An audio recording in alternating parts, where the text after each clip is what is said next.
Hai teman-teman, sebelumnya Assalamualaikum warahmatullahi wabarakatuh. Berjumpa kembali dengan saya, dan tentunya di sini kita akan belajar bersama mengenai keseimbangan ekosistem. Nah, untuk teman-teman sendiri, apakah sudah mengetahui arti ekosistem? Ekosistem yaitu hubungan timbal balik antara makhluk hidup dengan lingkungan sekitarnya. Ekosistem dikatakan seimbang apabila komponen-komponen itu berjalan dengan lancar. Itu berarti tidak ada satupun komponen di dalamnya yang rusak. Nah, coba deh teman-teman perhatikan gambar sini. Apa yang kalian lihat? Ya, tentunya gambar taman. Di taman ini tumbuhan dan hewan saling melengkapi. Nah, jika salah satu dari hewan atau tumbuhan yang ada di taman ini hilang dari ekosistem, maka akan timbullah ketidakseimbangan ekosistem. Nah, pasti teman-teman bertanya-tanya, apa sih yang membuat ketidakseimbangan ekosistem tersebut?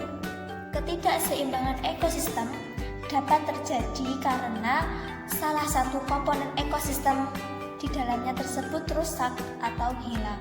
Kerusakan ekosistem sendiri bisa dibagi menjadi dua loh. Yang pertama secara alami, dan yang kedua secara buatan. Kerusakan ekosistem secara alami bisa berupa gunung meletus, badai, banjir bandang, dan tentunya tsunami. Dan yang kedua, secara buatan. Secara buatan di sini itu adalah yang diakibatkan oleh kegiatan-kegiatan manusia yang sangat merugikan tentunya ya teman-teman. Nah, kegiatan apa sih yang bisa merusak ekosistem ini? Apakah teman-teman juga melakukannya? Untuk itu, mari kita belajar bersama-sama. Perlu teman-teman ketahui, kegiatan manusia juga bisa merusak ekosistem loh.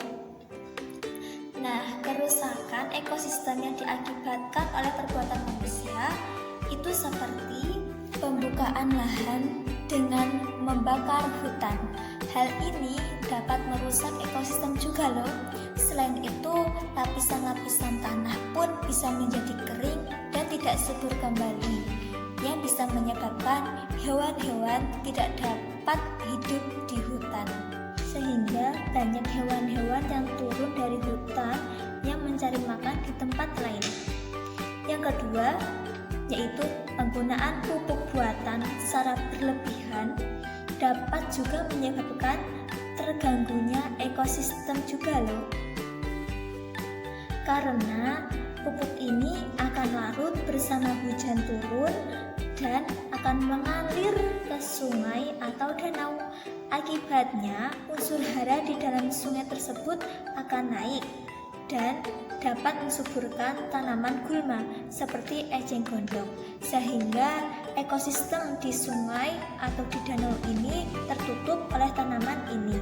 Yang ketiga, penggunaan pupuk insektisida secara berlebihan juga akan merusak ekosistem karena akan merusak tanaman dan membunuh makhluk-makhluk hidup yang tidak merusak tanaman.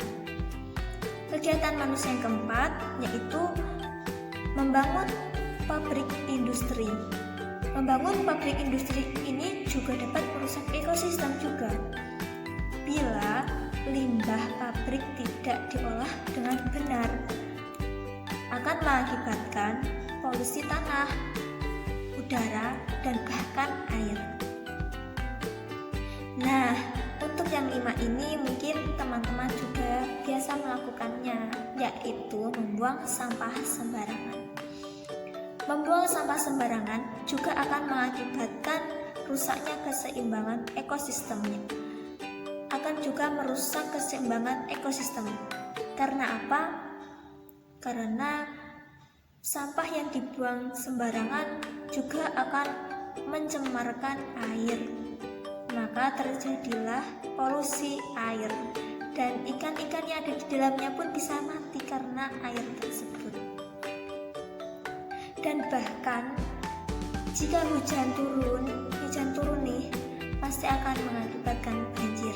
Nah, kegiatan yang keenam yaitu menangkap ikan dengan menggunakan racun atau sejenisnya itu.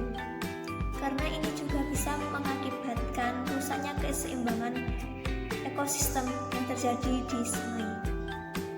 Nah, teman-teman kan sekarang sudah tahu nih apa penyebab terjadinya kerusakan keseimbangan ekosistem. Untuk itu, kita harus menjaga dan melestarikan agar ekosistem berjalan dengan lancar.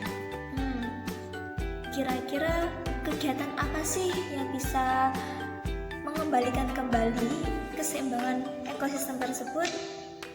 Nah, kalian memiliki beberapa cara untuk menjaga keseimbangan ekosistem tersebut. Yang pertama, tidak menebang pohon sembarangan. Yang kedua, tidak membuang sampah sembarangan. Yang ketiga, menanam pohon kembali atau bisa disebut dengan reboisasi. Keempat, tidak memberikan pupuk organik. Yang keempat, tidak memberikan tanaman dengan pupuk secara berlebihan. Kelima, tidak menangkap ikan dengan racun. Nah, itu tadi materi tentang keseimbangan ekosistem. Apakah teman-teman sudah mengerti, sudah paham dengan keseimbangan ekosistem tersebut? Tentunya sudah dong. Itu yang dapat saya sampaikan. Semoga belajar bersama kali ini bisa dimengerti oleh teman-teman. Sekian yang dapat saya sampaikan. Semoga belajar kali ini bisa dimengerti dan bisa dipahami oleh teman-teman. Saya cukupkan, dan apabila terdapat kata-kata yang tidak pas dan kurang berkenan di dalam hati, saya pribadi mohon maaf sebesar-besarnya. Wassalamualaikum warahmatullahi wabarakatuh. Sampai jumpa teman-teman. Terima kasih.